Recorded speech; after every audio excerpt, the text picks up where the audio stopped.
Arrancó Fede a grabar. Bueno, ¿qué es una tabla? ¿Sí? ¿Cómo está conformada?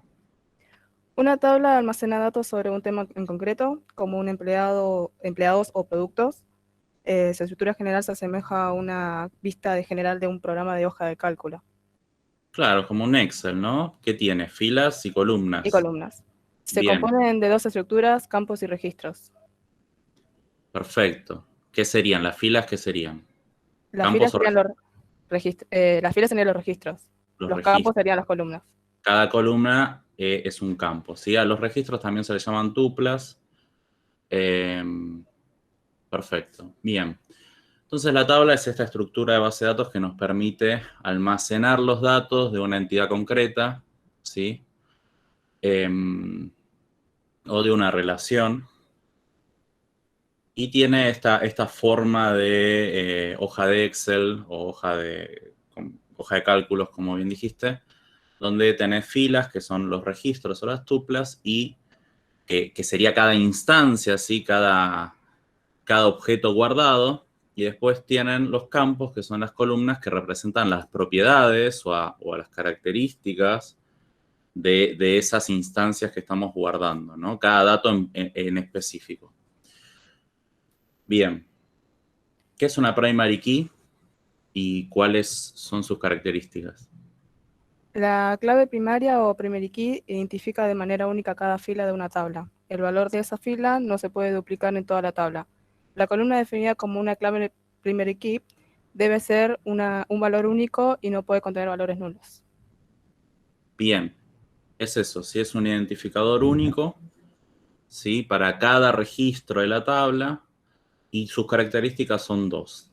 No se puede repetir y no puede ser nulo, ¿sí? ¿Esto implica que se va a autoincrementar? No. No, ¿sí? Por sí sola no implica que se va a autoincrementar. Lo único que significa es que al momento de declarar que ese campo, esa columna es primary key, le vamos a generar una serie de restricciones y una serie de mejoras de performance también, automáticamente. Las restricciones son estas dos. No se puede repetir, no puede ser nulo. Y además buscar por primary key. En general, no sé si todos los motores lo hacen, pero algunos te generan un índice en el momento que la declaras como primary key. Los índices en base de datos permiten realizar consultas por ese campo de manera más eficiente. Dato aparte, ¿sí? Lo que me interesa a mí que sepan es que es el identificador de los registros de la tabla y que no puede ser nulo y no se puede repetir. ¿Qué es una foreign key? Es una clave ajena que sirve para relacionar dos tablas. El campo foreign key se relaciona o vincula con la primary key de otra tabla. Perfecto, ¿sí? Es un campo de una tabla donde almacenamos la primary key de otra. Entonces, a través de ese campo podemos establecer relaciones entre esa tabla y la otra con la primary key con la que estamos referenciando, ¿no? Que era el caso de, no sé, Mascota con veterinarios. mascota con veterinarios o el caso de una persona y sus domicilios, que podría tener más de uno. Entonces, ahí guardan la foreign key de la persona en domicilio, ¿sí? Bien. Entonces, es un campo de la tabla donde guardamos el identificador de otra tabla para relacionarlas, ¿sí?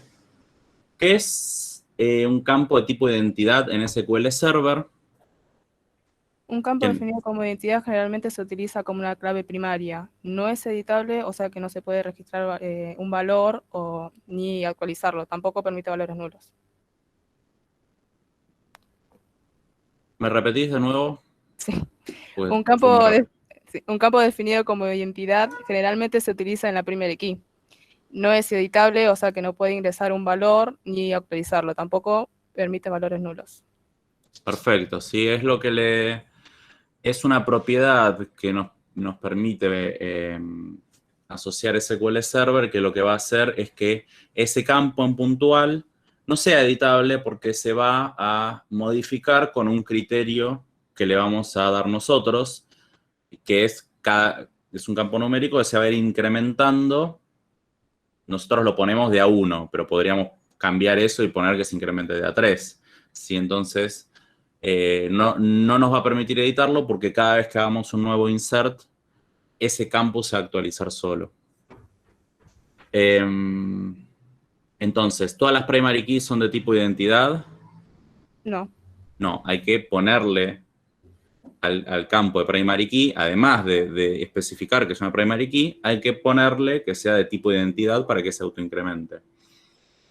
¿Y puedo tener campos que no sean primary key y sean de tipo identidad? Sí. Sí, sí, es una propiedad aparte, que en general se usan juntas, pero no necesariamente. Bien, ¿esto lo pudiste hacer? ¿Los comandos? Sí los hice, pero los borré, digamos. Igual los puedo decir o los puedo escribir. No, te buscamos acá, espera. No lo mandé. Ah, no, lo mandaste. Ah, No. bueno. Bueno, dale, vamos a hacerlo en vivo. Ah, yo no puedo escribir acá. Mm.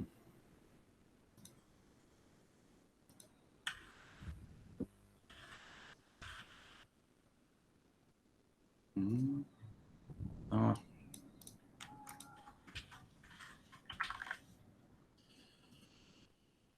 Bueno, sí. Esto me obliga a responderle, ¿no? Bien, ahora sí, ahora puedo escribir.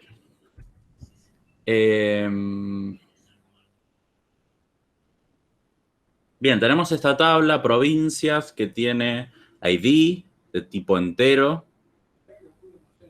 tiene nombre provincia de tipo varchar son los strings, y ese varchar tiene un máximo de 50, y cantidad de habitantes, que también es un entero. Y nos dice que campo ID es clave primaria y no es autoincremental. Escriba los comandos para insertar las siguientes provincias, teniendo en cuenta que, bueno, eso, que ID es clave primaria. ¿Cómo haríamos para insertar esas provincias? Yo puse insert into, provincia. Bien, Primero que insert la into, tabla. hasta acá siempre es así. Sí. Provincias, que es el nombre de la tabla. Entre paréntesis. ID. ID, Coma, porque ID no es autoincremental, hay que cargarlo. coma, Coma. nombre provincia. Uh-huh. Y cantidad de habitantes. Coma, cantidad de habitantes. Entonces, insert into, nombre de la tabla, entre paréntesis, nombre de los campos que vamos a insertar. Y después, values. Value. Y ahora van los valores, ¿no? Exacto. Voy a empezar por 1, Formosa, y los mismos datos que me aparece ahí arriba. A tener en cuenta, los números sin comillas simples, los textos con comillas simples, no comilla doble, comilla simple siempre. Da igual si insert, provincias, todas estas palabras de SQL, da igual si las ponen en minúscula, en mayúscula o lo que sea. Lo mismo los nombres de los campos. Sí, no es lo mismo poner Formosa en mayúscula, en minúscula, pues es un texto, un literal. Listo. Próxima, ¿no? Y acá, repito, ¿no? Insert into provincias. Mi duda es... Sí. Poner coma y poner todos los que quiero agregar a la tabla. Bien. ¿Así? ¿Cómo Sí. sería? O esto se puede hacer en SQL Server, ¿no? Va, bajo en Oracle, no. Hasta donde sea no se puede. ¿Cómo? ¿Dos? Comillas, Neuquén. Y acá, como no tengo la cantidad de habitantes, puse null. No sé si está bien. Perfecto, bien. ¿Por qué podemos poner null? Porque en el diseño de la tabla, quien la creó o quien la modificó, porque se pueden modificar después, puso que la columna admita nulos. Por lo tanto, si yo quiero, no tengo la obligación de al insertar o al modificar, darle un valor a cantidad de habitantes. No pasa lo mismo con nombre de provincia, no pasa lo mismo con ID. Ambas tienen que tener un valor no nulo obligatoriamente. ¿Eso se entiende? Sí. Bien. Si yo quisiera poner, sigo, ¿no? Y pongo Entre Ríos. ¿Puedo poner 2 Entre Ríos? La verdad no lo intenté, pero calculo que sí. ¿Por qué? Porque para que no se repita la clave, debería ser identidad. Bien, no. ¿Sí?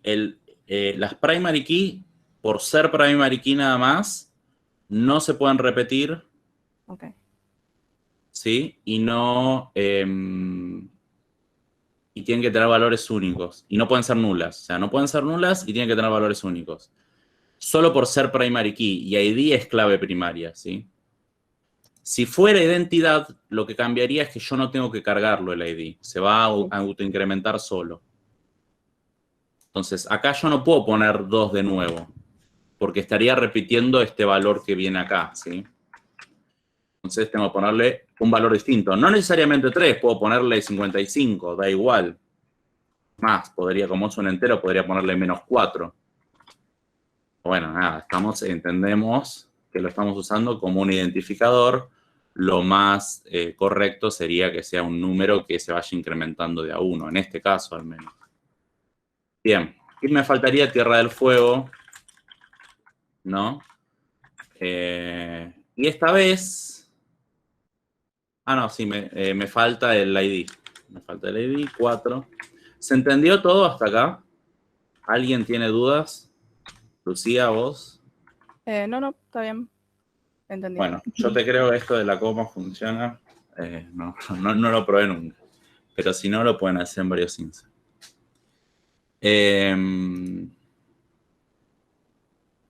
Bien. Nadie levantó la mano. Seguimos. Escriba el comando para modificar el registro de la provincia de Neuquén con una nueva cantidad de habitantes de 619.000 y algo. ¿Sí? ¿Cómo hacemos? Update, provincias.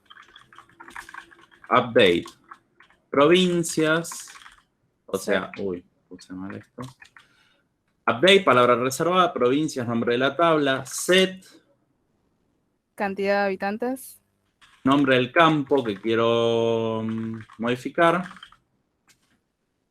Igual a... igual al nuevo valor, ¿no? Sí. Neuquén hasta ahora no tenía nada, le estoy cambiando null por... ojo con los puntos, que no se los tome por coma. Los puntos no hay que ponerlos, yo acá los puse, error, ¿sí? Pero no... Porque creo que se los tomaría como comas. ¿Me falta alguno? No.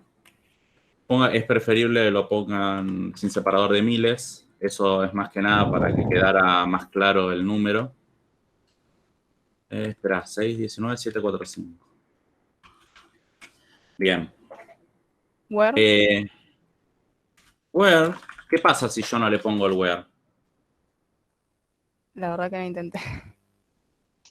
Te lo cambian todo. Ah, ok. Si ustedes no le ponen condición, va a cambiar la cantidad de habitantes a todas las provincias que estén cargadas en la tabla.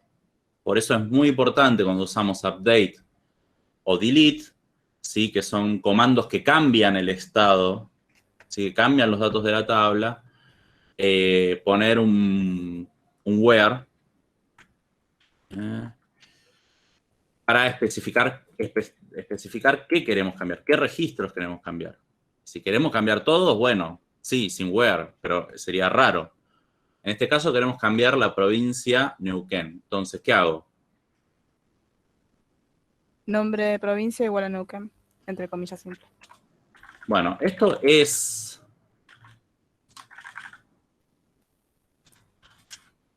una alternativa, ¿sí? Poner que el nombre de provincia sea Neuquén. Ahora, Neuquén se puede repetir. Yo podría tener 2 Neuquén, no tendría sentido, pero yo podría tener 2 registros que digan Neuquén, ¿sí? Y me los cambiaría a los 2. Entonces, para especificar el registro concreto que quiero cambiar, ¿qué me convendría hacer? Usar el ID. Usar la primary key, ¿sí? Porque la primary key, como les dije, es irrepetible, por lo tanto, es única para cada registro. Entonces, si yo sé que Neuquén tiene ID 2, puedo hacer esto, ¿sí? Y no solo me aseguro que estoy modificando ese registro en concreto, sino que ese comando se va a ejecutar de forma más performante. En este caso, que es un solo update, es algo chiquito, da igual. Pero cuando estén haciendo una query, un select, no va a dar igual. Bien. ¿Vamos bien hasta acá? Sí. Si yo quisiera cambiar otro campo, quisiera cambiar el nombre de la provincia en este mismo update, ¿cómo haría? Podría poner un AND. O sea, cambiando el habitante o saco el habitante y cambio solo el nombre de otra provincia. Quiero cambiar la cantidad de habitantes y el nombre de la provincia. De esta misma provincia, no de otra. AND nombre de provincia igual a Neuquén. Igual al nombre que queramos. Bueno, no es AND, ¿sí? Si ustedes quieren en un mismo update actualizar más de un campo, ponen coma, ¿sí? Set campo 1 igual valor 1, coma, campo 2 igual valor 2, y así todos los que necesiten, ¿sí? Hasta después de todas esas actualizaciones, el where, ¿sí? Entonces el orden sería algo así, ¿eh? Vamos a ver. Ah, no me dejó saltar. Update, nombre de tabla, set, y de ahí todos los campos con cada valor en concreto. Y por último el where con las condiciones, ¿sí? Si quieren, pongo abajo también. ¿Se entiende? Sí. Bien.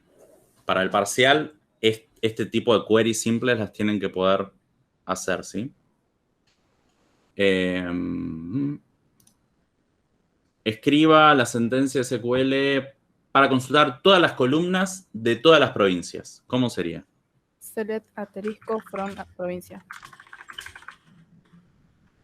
¿Sí? Select, palabra reservada, asterisco es el comodín para traer todas las columnas o todos los campos de, o sea, from, la tabla provincias, ¿sí? Hasta acá. Y decía de todas, así que no tengo que poner ningún tipo de filtro, ningún tipo de where, de condición de nada. Las traigo todas, todos los campos. Perfecto. Ahora escribamos la sentencia para consultar solo el nombre, de nuevo, de todas las provincias, pero solo el nombre. ¿Cómo sería? Select nombre, provincia, from provincias. Es lo mismo, pero en vez de usar el comodín, pongo el nombre de los campos que quiero traer en concreto. Yo podría traer ID y nombre nada más, ¿sí? O nombre, solo como recién, ¿sí? En vez de usar el comodín, pongo los nombres de las columnas. Perfecto. ¿Dudas? Vamos bien. Escriba la sentencia SQL para consultar todos los datos de todas las provincias, ¿sí? De nuevo, todos los datos de todas las provincias, pero esta vez le pone una condición, que tengan más de 600.000 habitantes, y te pide cuál sería el resultado de la consulta, ¿no? Sí. ¿Cómo Select sería? asterisco from provincias, where cantidad habitantes mayor a 600.000. Perfecto. Exactamente así, ¿sí? Todo con el comodín decimos, con el asterisco, decimos tráeme todas las columnas de la tabla provincia para los registros que cumplan con esta condición. Cantidad de habitantes mayor a 600.000, ¿sí? Y acá dice de más de 600.000, no dice más o igual 600.000 o no dice 600 incluido ni nada. Así que está bien. Yo considero también que es mayor y no mayor o igual, ¿sí? Pero si no, tendrían que ponerle como ensellar. ¿Y qué provincias traería? Neuquén y Entre Ríos. Neuquén, porque le habíamos hecho un update y le pusimos 619.000 habitantes. y Entre Ríos. Perfecto. Y si yo le quiero agregar, además de esa condición, que el nombre empiece con E. No me acuerdo. Perdón. Bien. Ahí sí podemos poner un AND. Ahí sí va un AND, ¿sí? En el update no va un AND, pero en el where sí. En el where es parecido a un if, como si estuviéramos haciendo un if. Entonces usamos operadores lógicos, que acá en vez de ser un doble ampersand es la palabra AND en inglés, así como se escribe. Y ahí podemos usar operadores lógicos para más de una condición. En este caso, quiero que se cumplan las dos. Entonces, cantidad de habitantes mayor a 600.000, AND. ¿Y quién se anima a decir cómo hacemos para que me traiga las provincias que empiecen con E? Nombre provincia, igual, comilla, Más que igual E. yo pondría like. Like. Ah, sí, es string, perdón. E y el porcentaje. Porcentaje, ¿sí? Bien. Y si yo quiero las que tengan una E como segunda letra, Guión bajo E, porcentaje. perfecto. ¿Alguien tiene dudas de esto?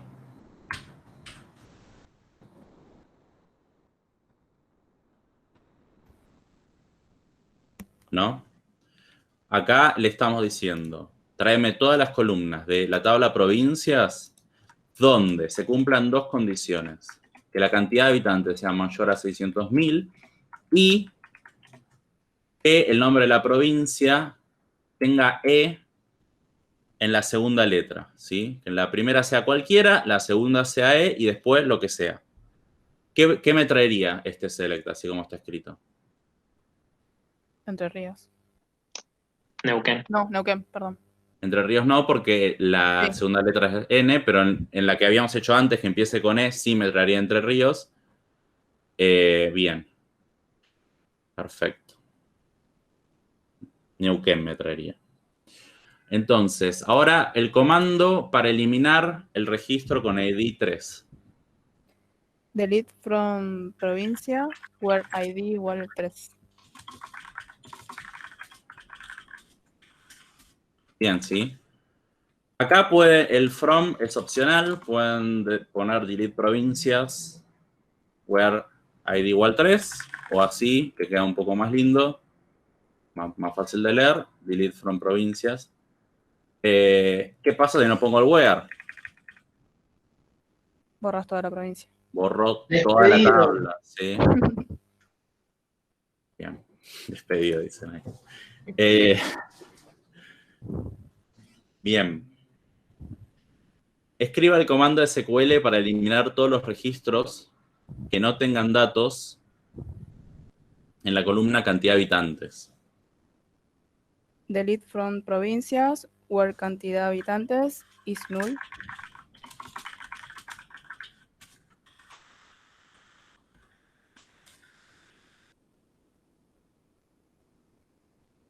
Bien, en este caso no va a eliminar nada, porque creo que le hicimos el update a Neuquén, pero si no le hubiéramos hecho ese update a Neuquén, ¿Se puede hacer is null? hay que hacer is null. Pero se puede hacer is, no es igual. Tengo entendido que con igual no funciona, pero si te funcionó es porque permite No, ambas. es una pregunta, no lo probé realmente. Para mí es is null o is not null, ¿sí? Esas dos. No sé si funciona igual con el signo igual. Yo uso No is. funciona. Ok, Ya lo probé. buenísimo. Is null, ¿sí? En este caso no va a eliminar nada, pero si no hubiéramos actualizado Neuquén, eliminaría Neuquén, ¿sí? Bien, y ¿puedo insertar un registro que no contenga datos para la columna nombre provincia?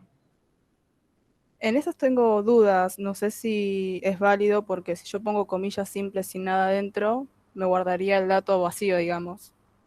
Pero si quiero poner null, no lo voy a tomar porque justamente... Bueno, está muy bueno lo que decís. Está bueno. Muy buena observación. Si quiero poner null, no me va a dejar null, porque acá le puse a low nulls, no lo marqué, ¿sí? O sea que no permite nulos esa columna. Pero sí es probable que nos deje cargar un string vacío, porque un string vacío... Ojo, depende del motor, ¿eh? Estoy casi seguro que en Oracle un string vacío lo considera nulo. Vacío así, digamos, no con un espacio en el medio. Ya le pones un espacio, eso adentro tiene un carácter espacio. O sea, ya no es un string nulo. Me parece que si lo cargas así no se debería poder. No me acuerdo si lo había probado con espacio o sin espacio. Ok, en Oracle estoy seguro de que si lo pones así te lo considera nulo. Si lo ponen así no los va a considerar nulo, eso es un... Espacios. Me encanta porque lo voy a unir con un ejemplo que voy a dar hoy. Eso es una cadena de texto conformada por caracteres de espacio, pero no es un nulo, ¿sí? Ni es una cadena vacía. Tiene algo adentro, tiene un carácter que es espacio. Bien. Okay. Bien, cerramos clase 21 y vamos a la 22 con otra persona. ¿Quién se anima? ¿O quedaron dudas de la 21? Perfecto. ¿Querés cortar, Fede? Si te hace más fácil la edición, si no, marcalo, como quieras. ¿Quién se anima a la clase 22? Es muy cortita, es base de datos también. Nada, son 4 preguntas. Fede salió de la conversación, ¿no? Ah, se fue. ¿Y quién No está sé. grabando? Él. Bueno, a ver, espera. ¿Se escribió algo? Quedará un video hiper largo. Pero se fue y está grabando, ¿no? Sí, está ahí, Federico Dávila. Está. No, se debe haber ido a hacer algo. Bueno, ¿quién se anima? Vamos, rápido. Son 4 preguntas. Súper fácil.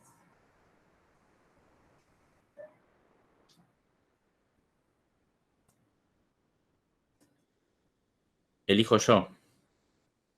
Elijo yo a la 1. Elijo yo a las 2.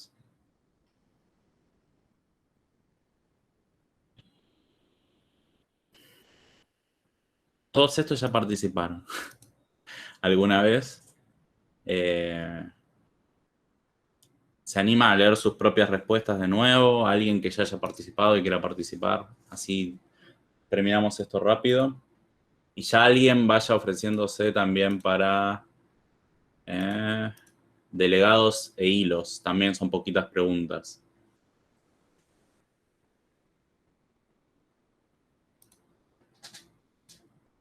Esteban, Yago creo que hace rato que no participa de esto.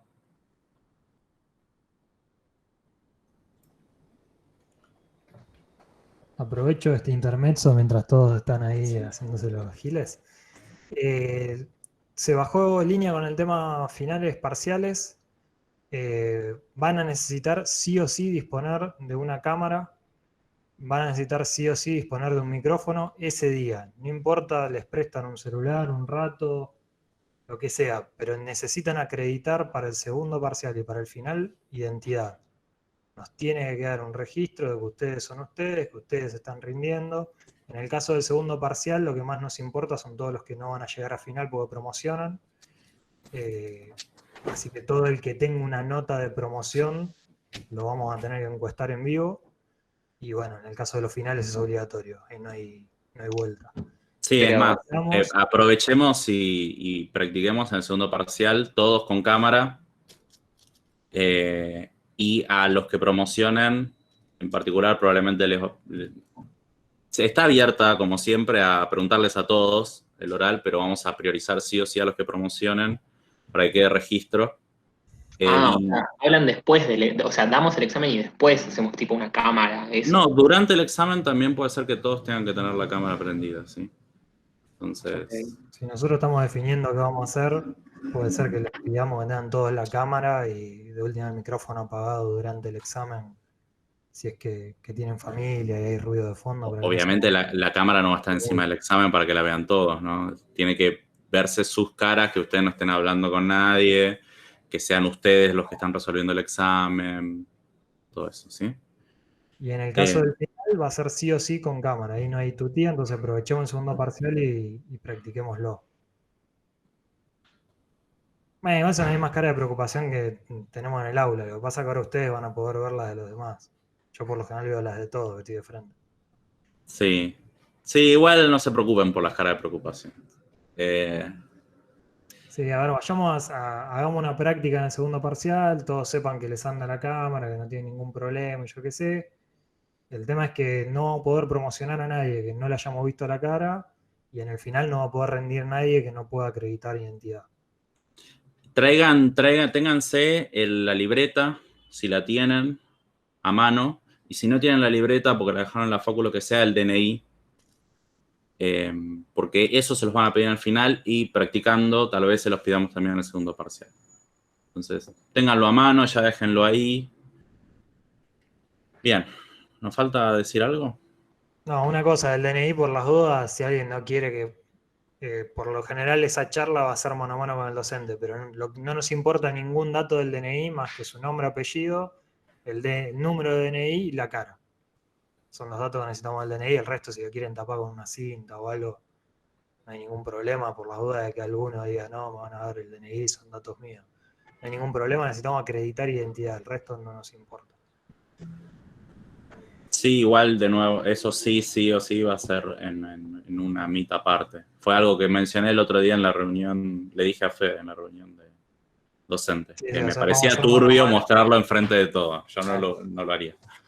Vamos a hacer mano a mano seguramente, hagamos un meet aparte, que lo podamos grabar, que es lo otro que nos pidieron, que queden registrados, tanto la identidad como las preguntas que le hagamos, así sea una pregunta, no importa eso, lo que importa es que acrediten identidad y demostrar que ustedes son ustedes en el examen. Perfecto. ¿Dudas?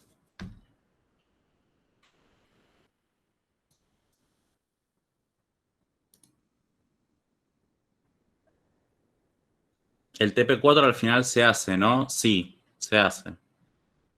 Ya lo subió Fede. ¿Otra duda?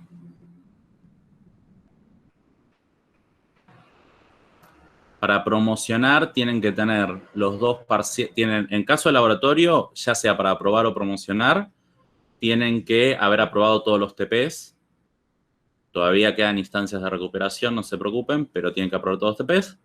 Y haberse sacado 4 o más en ambos parciales. Eso para aprobar. Para promocionar tienen que tener, además de los TPs aprobados, 6 o más en ambos parciales. Cuando digo ambos parciales, puede ser primera instancia o cualquiera de las instancias de recuperación, incluyendo las de final, ¿sí?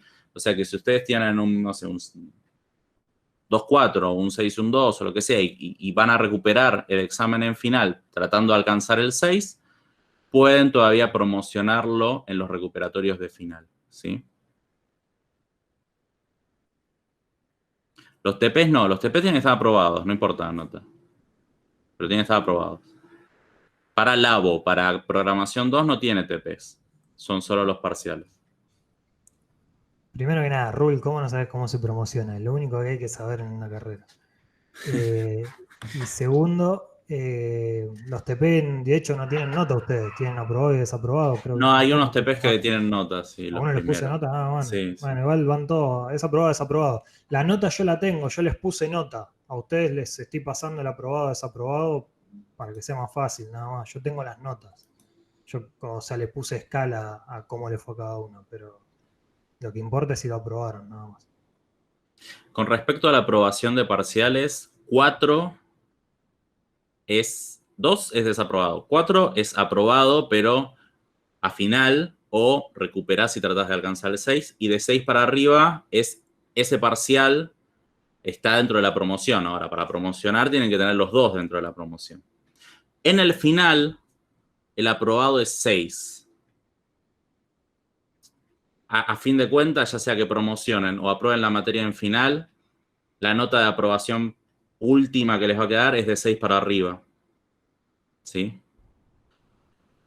Bueno. ¿Más dudas?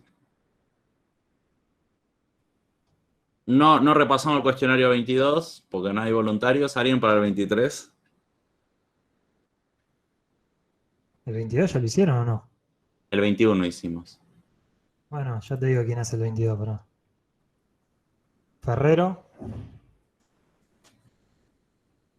Si no estás ahí, te ponemos un ausente, Ferrero, no hay problema. Sí, no, acá estoy estaba muteado. No lo hice el cuestionario. Si quieren... Bueno, pero lo charlamos. A mí me gusta tener a alguien con quien hablar.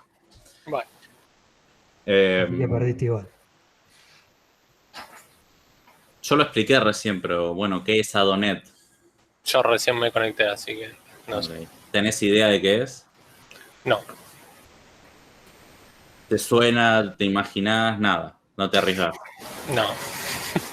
No te voy a mentir. ¿Alguien, todo que no buscamos a alguien más.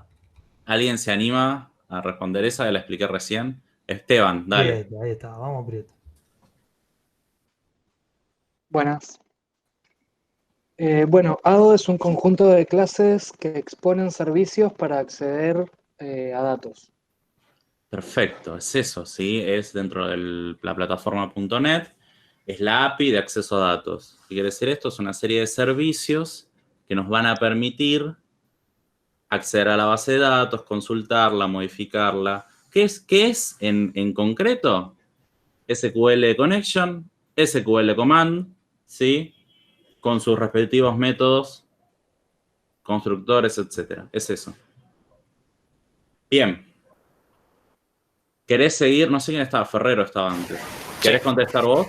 La siguiente, esta es más fácil. La siguiente, sí, el connection string es el string con la configuración para conectarse a la base de datos. ¿Entiendes? Perfecto, es una cadena de texto que tiene la información necesaria para poder hacer la conexión a la base de datos, ¿sí? Tiene un formato específico, depende del motor, ¿sí? Depende de la versión a veces también. Pero es eso, tiene los datos de conexión, ¿sí? El IP del server, en algún caso tendrán que poner usuario y contraseña, el esquema puede ser que tengan que poner o algo más, pero en general tiene esos datos. ¿Qué clase de Adonet, entendiendo lo que dije que es Adonet recién, utiliza la cadena de conexión o connection string? Sí, no, eso ya no lo sé. ¿Te acordás de la clase de base de datos? ¿Algo? No estuve esa clase. Ah, sí estuve, pero no me acuerdo exactamente el nombre de la clase. ¿Te acordás que teníamos SQL Connection, SQL Command? SQL Connection, supongo.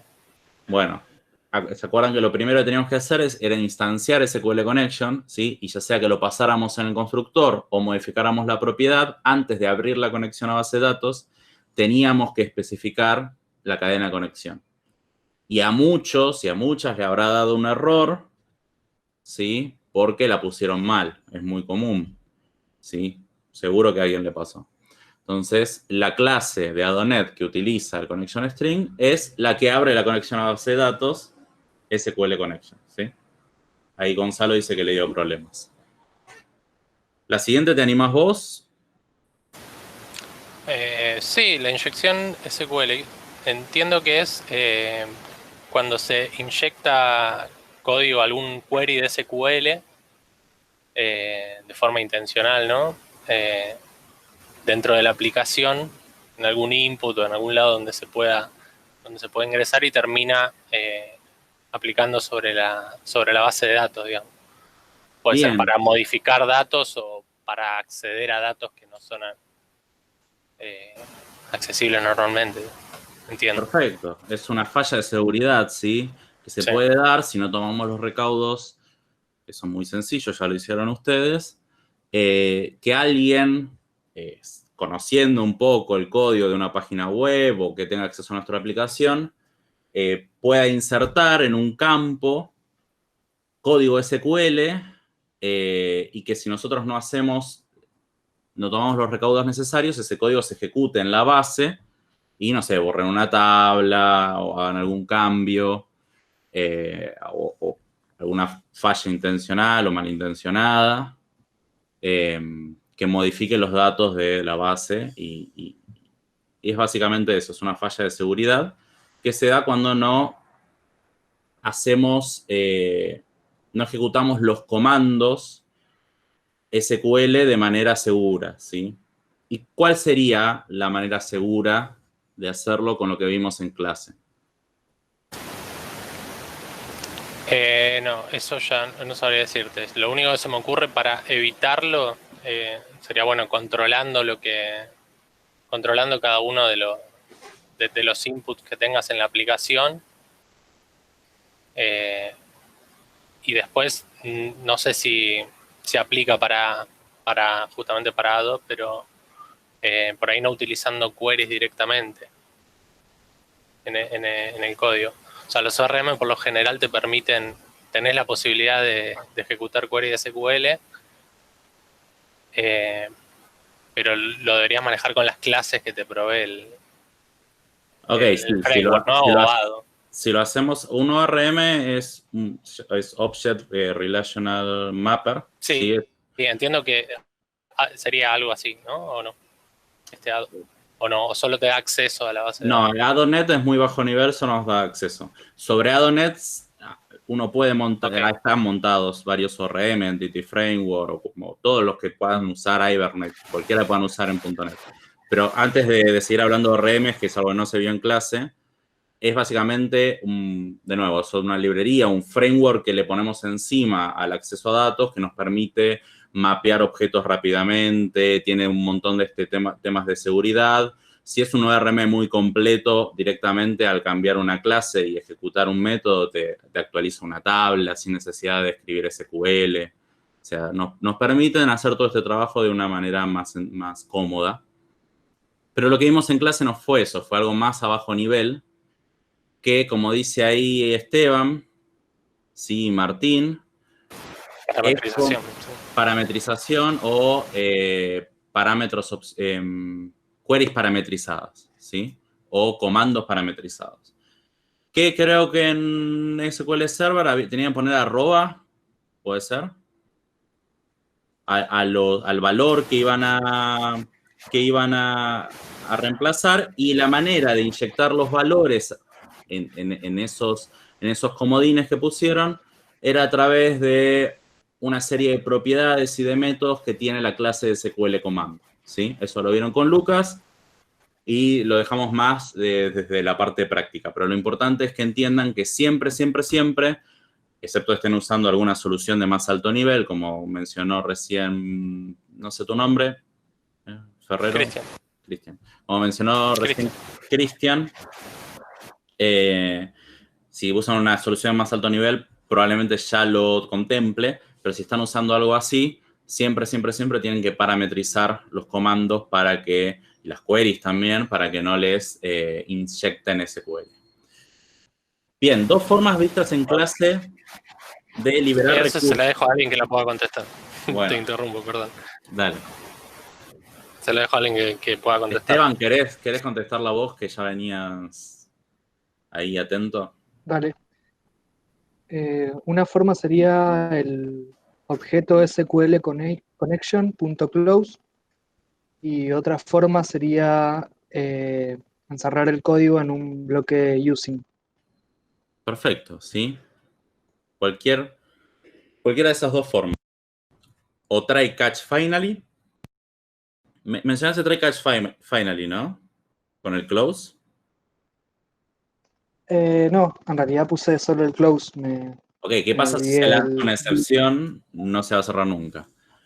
Yo les recomiendo o usan try catch y en el finally hacen el close, de manera de no repetir código, y ya sea que suceda o no suceda una excepción, van a cerrar la conexión, o abren la conexión con la palabra using, ¿sí? Que sirve para mantener los recursos tomados dentro del ambiente local del método, y una vez que salieron del método se liberan los recursos automáticamente. El using sirve tanto para conexión a base de datos, archivos, ¿sí? Serialización. Lo pueden usar para todo eso. O try catch finally, ¿sí? Cualquiera de las dos. ¿Dudas hasta acá de la clase 22?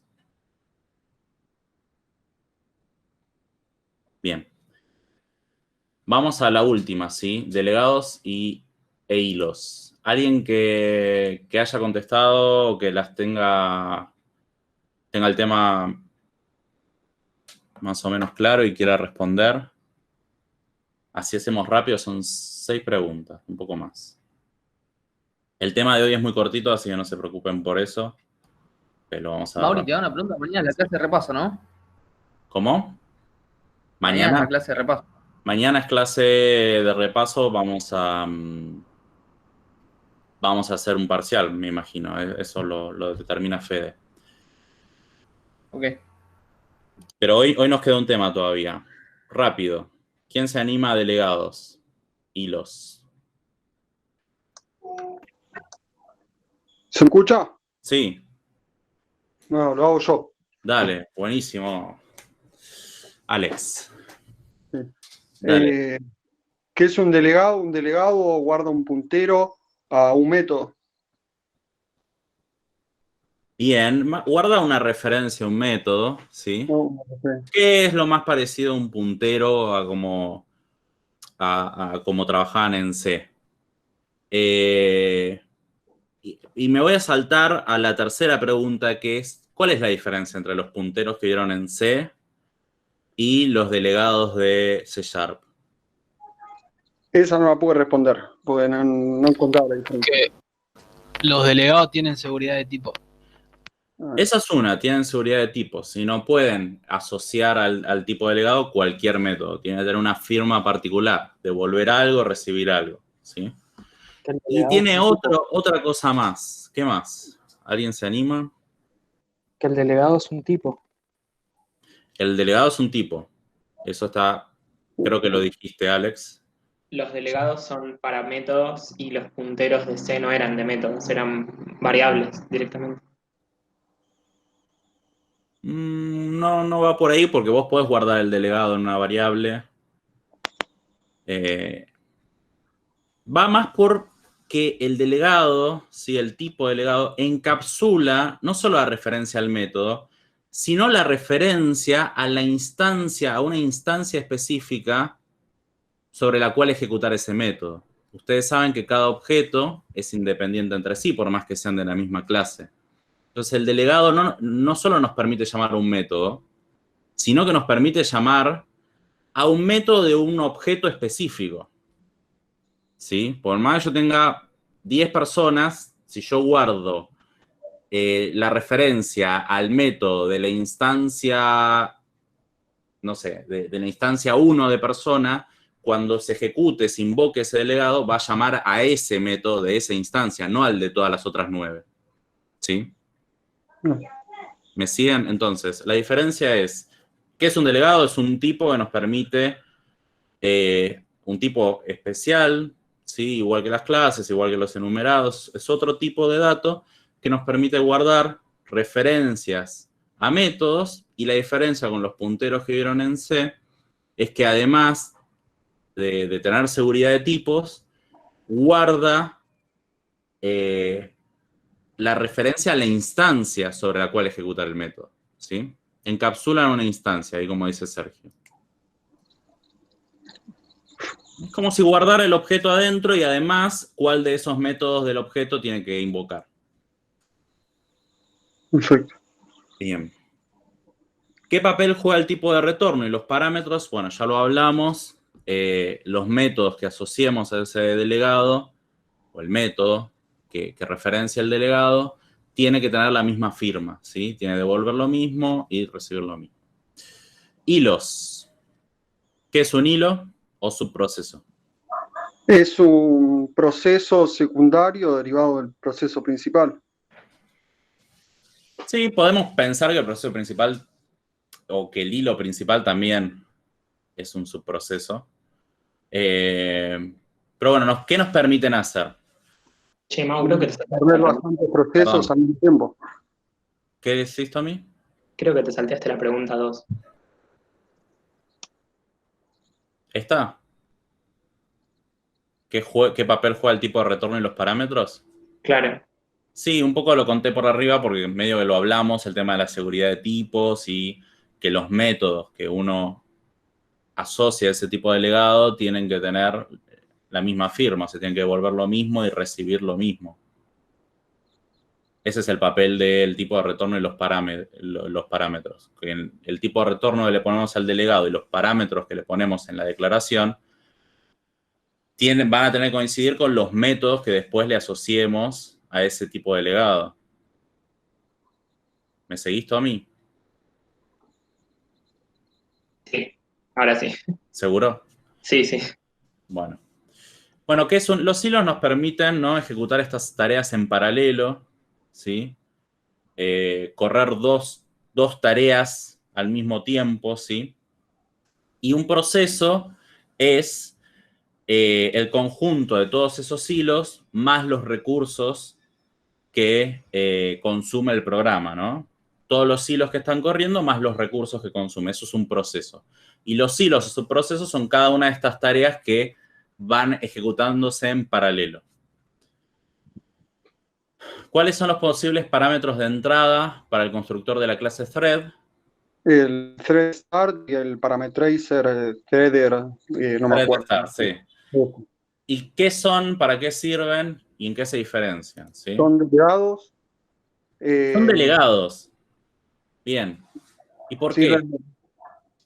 A uno son sin parámetros, es un delegado que retorna nada y no recibe parámetros, y en el otro es uno que no retorna nada, pero que recibe como parámetro un objeto. Perfecto. Si son dos tipos de delegados a los que les podemos pasar dos tipos de firmas de método, dos tipos de referencia de métodos que no devuelvan nada y no reciban nada, eso es el thread start, o que no devuelvan nada y reciban un parámetro de tipo object. Esto es el parametrize thread start. ¿Y qué nos permiten cuando lo pasamos en el constructor? Estos métodos que le estamos asociando a este tipo de legado, ¿qué van a hacer? Que cuando se inicie el hilo, se inicie ese método. Claro, esos métodos contienen el código que se va a ejecutar cuando se inicie el hilo, ¿sí? Y no le podemos pasar un método, un parámetro, por así nomás. Sí, tienen que tener un tipo de legado en los parámetros del constructor, ¿sí? O los parámetros del método. Tienen que recibir en su declaración lo que tienen como parámetro de entrada es un tipo de legado. Si no, no le podríamos pasar la referencia al método. Muy bien. ¿Cuándo termina la vida de un hilo? La primera es por el abort, o sea, cuando se aborta el método. La segunda, de forma natural, cuando el método termina su código. Y después cuando se termina el proceso principal. Entonces, la primera era... Cuando se aborta. Una es que le hagamos un punto abort al hilo que está corriendo y lo matemos nosotros a propósito, ¿sí? Claro. Lo terminamos abruptamente. La segunda es... Cuando termina el método que es el hilo. Si no es un bucle infinito, puede terminar, y cuando termina, ahí claro, termina el hilo. Si el método no es un bucle infinito y tiene fin, ¿sí? Cuando se termina de ejecutar ese método que referenciamos, el hilo muere. Si no es que deja de existir esa instancia, sino que se deja de ejecutar ese hilo, ¿sí? No. ¿Y el tercero? Cuando termina el hilo principal. Cerramos el programa, ¿sí? Cerramos el programa, lo matamos de alguna forma, eso va a cerrar todos los hilos, ¿sí? Es decir, cuando se termina el hilo principal. En el caso 2 y 3 no es necesario hacer abort, ¿sí? Si un método, uno inició un hilo y el método se terminó de ejecutar, no es necesario abortarlo, ya se cerró ese hilo. En el caso 1 es el único caso donde nosotros, ante alguna condición puntual, queremos terminar abruptamente un hilo que se está ejecutando, ahí sí hay que hacerle un punto abort. ¿Hasta acá dudas? Sí, no me quedó bien claro la diferencia entre lo que sería un proceso y un subproceso. El proceso es todos los hilos que hacen la ejecución de un programa, todos los que están corriendo, más los recursos, memoria, procesamiento, todo eso que va a consumir o que está consumiendo la ejecución de ese programa. Entonces, un proceso es todos los hilos más los recursos. ¿Hasta acá me seguís? ¿Proceso? Sí. Y después, hilo, subproceso son sinónimos, son cada una de estas tareas que se van ejecutando en paralelo durante la ejecución del programa, ¿no? Pero entonces un hilo o un subproceso también es un proceso. No, porque no suma a... Esto es muy conceptual, ¿no? Pero no suma los recursos. Un hilo es un hilo. Si es esta tarea que está corriendo en paralelo al resto, ahora no me sale otra explicación. No, como en proceso dijiste que eran todos los hilos que corren en el programa, por eso dije, bueno, entonces un hilo es un proceso. Sí, pero el proceso es el conjunto de... Ah, ok, está bien. Es la suma de todos los hilos, pues podría ser uno solo, no importa, pero si son más, es la suma de todos, más los recursos. Depende, cada hilo o subproceso es individual, ¿sí? Es este camino por el que uno puede ir ejecutando código y que se puede paralelizar en varios. ¿Sí? Claro, ahora sí. Bueno. ¿Dudas hasta acá? Sí, ¿me podrás explicar la 3 donde habla de los parámetros? Sí, nosotros teníamos... ¿ven el código acá? Sí, ahí lo veo. Bien. Teníamos la clase thread, ¿no? Acá declarábamos un thread. ¿Sí? Y si yo le hago F12, a ver si esto me sale. Entro a la clase thread. Todo con metadata, no puedo ver el código. Y veo los constructores, ¿sí? Acá hay uno. Recuerden, los constructores se llaman igual que la clase. Este recibe un parameterized thread start. Y acá hay otro que recibe un thread start. Y hay un par más que no lo estamos usando nosotros. Sí, pero reciben lo mismo. Le agregan a un par más de sobrecarga, le agregan un dato más. Pero lo que me importa a mí son estas dos. Parameterize thread start y thread start. ¿Hasta acá me seguís? Sí, perfecto. Bien. Si yo le hago F12 a estos tipos que está recibiendo el constructor, me dice public delegate void. Public delegate es un tipo delegado, me lo está declarando acá. Void no devuelve nada, se llama parameterize thread start, ese es el nombre del tipo, el identificador, y que recibe un objeto, no importa el nombre, ¿sí? Un object. Entonces, acá tenemos un tipo delegado que va a poder almacenar referencias a métodos que no devuelvan nada y reciban un object. ¿Me seguís? Sí, perfecto. Esa es una de las opciones que teníamos en thread, ¿no? Acá teníamos una. La otra es thread start. Thread start es otro delegado, public delegate. La diferencia es que este también no devuelve nada. La diferencia es que no recibe nada, ¿sí? Entonces, hay otro tipo de método que le podemos asociar a este constructor del hilo, que es un método que no devuelva nada y no reciba nada, ¿sí? Son las dos variantes que vimos en clase. ¿Sí? Nosotros podemos darle para que cuando inicie el hilo ejecute un método que no devuelve nada y no recibe nada, o uno que no devuelve nada y recibe un object. Perfecto, gracias.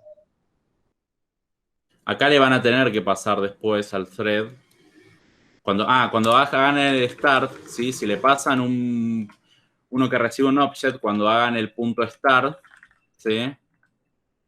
Van a tener que pasarle en el punto start el objeto, el parámetro, ¿sí? Que puede ser un array, puede ser una colección. Object, ya saben, todo hereda de object, puede ser cualquier cosa. Pero se lo van a tener que pasar. Si no recibe nada, hacen punto start así y listo. Pero si el método al que están referenciando recibe un object, se lo van a tener que pasar acá en el punto start, ¿sí? Bien. ¿Dudas? ¿Más dudas? Se nos hace la hora. Bueno, último, este mega código que todos aman. ¿Qué hacía esto? Eso es para modificar controles desde un hilo, desde un subproceso. Cuando trabajo en Windows Forms, si quiero modificar un control a través de un hilo secundario, un subproceso secundario, No me deja, ¿sí? Me tira un tema de seguridad porque podríamos estar modificando un mismo control desde varios hilos al mismo tiempo. Entonces, tenemos que hacer esta magia, este código, que lo explicamos en clase y a ver si se entendió. ¿Qué hace esta línea, la primera? Ahí pregunta en qué están, si está en el subproceso o en el hilo del for. Claro, entonces dice, Devuelve true el si textbox está en 1, claro, el textbox 1 requiere una invocación si estamos en un hilo diferente al que a donde se creó, a donde vive esa instancia de textbox 1, nos va a devolver true. Pero si estamos en el mismo hilo, nos va a devolver false. ¿Qué pasa si nos devuelve false? Modificamos una propiedad de ese control, ¿sí? De esa instancia de ese control. Si nos devuelve true, como decía Alex, es porque estamos en un hilo aparte, ¿sí? En un hilo distinto al que se creó. ¿Qué hacemos como segunda línea dentro del if, en caso de true? Se crea un nuevo delegado en el que se le pasa el mismo método. Hace como una llamada recursiva, ¿sí? Se crea un delegado con la misma firma del método que queremos llamar. En este caso es un delegado que no devuelve nada y recibe un string. Y guarda la referencia, en este caso, ¿sí? Al mismo método, porque lo que queremos hacer es volver a llamar al mismo método, pero desde el hilo donde se creó textbox 1, ¿sí? Siguiente línea. Ahí desde el textbox 1 se invoca, se le pasa al delegado y como el método recibe un string, se le pasa una nueva array de objetos con el parámetro que se pasó anteriormente. Perfecto, ¿sí? Textbox1.invoke y le paso, en este caso, si el método no recibiera nada, alcanza con pasarle solo el delegado que guarda la referencia al método, vamos a llamar, desde el hilo donde se creó textbox1. Y en este caso, que recibe uno o más parámetros, le pasamos un array de objects con los parámetros en orden, ¿sí?